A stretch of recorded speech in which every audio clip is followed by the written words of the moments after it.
Students, today we'll start with the third module. In that one, the first concept is the system conception.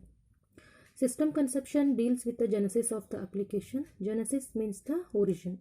Now, think about a world where there is no internet connection. You don't have access to the ATM machines. You cannot do the online reservations. Or in the bank, the cashier himself is counting the notes. There is no rupee counting machine. Right? Means we don't have any automated machines in the world, right? In such situation, there may be a person who has both the business knowledge and the technical knowledge. Then he may come up with an idea to solve this problem. He says, why do the customers stand in a queue? Can't they take the money from a machine if they given their correct credentials?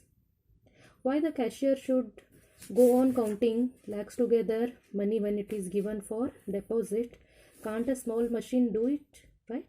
So a person has a business knowledge and he too has the technical knowledge also. Now he is giving a solution to the problem. It can be automation or it can be a computerization of the manual work. This what a initial idea a person conceives is called as the system conception. The system conception is conceiving an application and formulate the tentative requirements. Tentatively, he says ATM machine without the intervention of a banking employees, still the person can take the money, right? And he has an idea. He will formulate that these are the things that particular machine will do. Right? The system conception is about conceiving an application and formulate the tentative requirements for it. Next, the purpose of the system conception is to differ the details and understand the need of proposed system. Now I have proposed a system to count the cash, right? Now I should justify what is the need of it. Can't I hire one more employee who will sit and just do the counting of the money? Right? So I should tell them what is the need of this proposed new system. Can it be developed in our reasonable cost or within the budget? Whether it is better to give employment to the one more person as a cashier or whether it is better to install the ATM machine. Right? I should give them justification. Now, what is the you should give the justification for result also. What is a guarantee that your machine is correctly counting the rupees? What is the guarantee that the ATM machine allows you to withdraw from your account only? You are not letting to take from others' account, right? You should give them justification. Next is you should give the justification that the cost of building it is reasonable, right? So the system conception should answer all these. What is the need of the proposed system? Can it be developed within the given budget? You should justify with the correct results. Then you should justify why you have quoted that much money for building that particular system. Okay. Next is devising the system. Devising a system means whenever we conceive the new idea, many a time most of the ideas can be the extension of the existing or they are the computerization or automation of the manual works only. So let us take a application where clerk is entering the database of all the employees, right? So he is managing the human resource database of that particular company and he is entering the changes required, any updates are there and he is capable of viewing this particular database, right? So what is the clerk is doing? Clerk is maintaining, updating and viewing and doing the editing of the HR database with respect to all the employees. Now I have a new idea.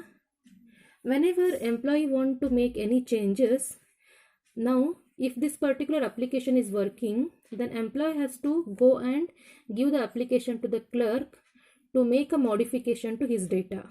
Example, till now the employee has completed only his BCA degree. Now he has upgraded to MCA. Now there is an update required in place of the qualification. Now what the employee should do? The employee should give him the certificate of completion of MCA degree to the clerk, so that he can make the changes in the database of that particular employee, right? So the new idea says, when I am updating my own data, why should I contact the clerk, right? So we should allow the employees only to view their data and update their own changes, right? So the extension was the devising the new concept. What it said? Extension of the existing idea. So it is just an extension. What task was done by clerk, now it is just extended to the individual employees. Clerk was updating the things, now employees themselves are viewing and entering their own changes, right? Just it is an extension, and it is giving a new system for maintenance of the HR data. Now whenever you are thinking of developing a new system or giving a new idea for updating the existing working system, you should give the justification. Here I say the justification for me to shift from clerk's work who was doing the updation of the HR data, why should the employee themselves do? I just give the justification saying that it resolves many issues like security, reliability and privacy. Some information I don't want to reveal it to any other person, but if this system was not there, the clerk will come to know, which I wanted not to share with others, right? Next is the security or the reliability. Just think that I had applied leave on 2nd December, right? By mistake clerk might enter it as 12th February, right? When I have applied it, better that I only do it, so mistakes will be less and it will be more reliable. So I like that, I'll give the justification. So devising the conception will be shifting from old to the proposed one. The old one was the clerk was having the role of maintaining the database. Now the employees themselves have the control over their data. Next, let us see what are the ways to find the new system. Right? What are the different ways which will make us find the new concepts? First way is to add the new functionality to the existing. Okay, so I say I have a new idea for the system. Till now we have worked with the mobile phones in which we had the functionality of dialing a number, contacting a person or sending the text messages.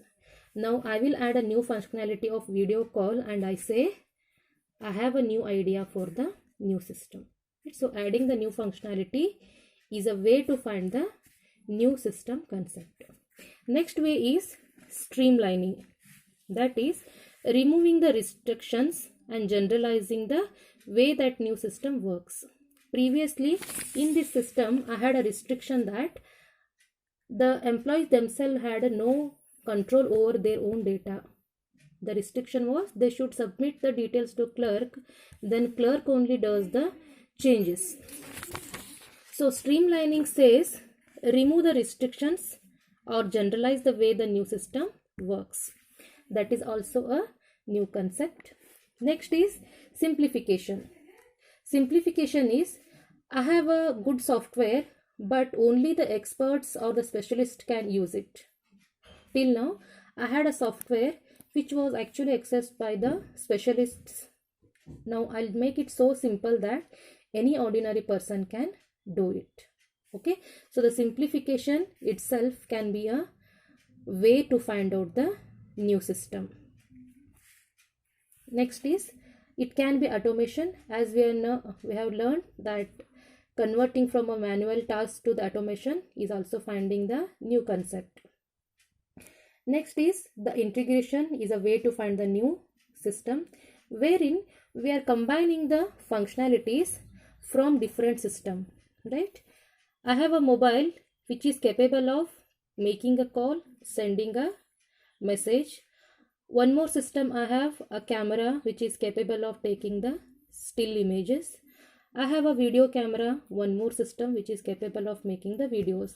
Now I will combine the functionality from the different devices, that is normal phone, camera and video camera, and I will make a development of the smartphone, and I say I have created a new system. So this is also a way to find out the new system, that is integration, combining the functionality from different systems and making one system. Next is analogies. Analogies means you are getting the useful ideas from other problem domain, right? I will look into the KSRTC, which has done the online reservation. So I will take this particular idea and make the reservation online for the railways also, right? So I am taking the useful ideas from other domains and implementing in my domain. I can use a reservation for taking the admission to colleges also. The same thing I use, wherein I ask the students to enroll for my particular courses. It is as good as enrolling or making a reservation. In the reservation, you are booking a particular seat for few duration. Here in the college domain, I'll book a seat for 1 year course or 2 years course, right? Means I'm taking the useful ideas from different domains and I will have my own new system. Next is globalization, that is observing the culture and business of the other countries. That is, I have developed one application and it is used in my country. I have developed a application which is very much useful in India. It supports the languages like Hindi and English. Now when I observed the different cultures and the languages of different countries, I have come to know that it is useful for them also. So I'll just convert it to multi-language. So this idea of globalization is a way to find the new system conception.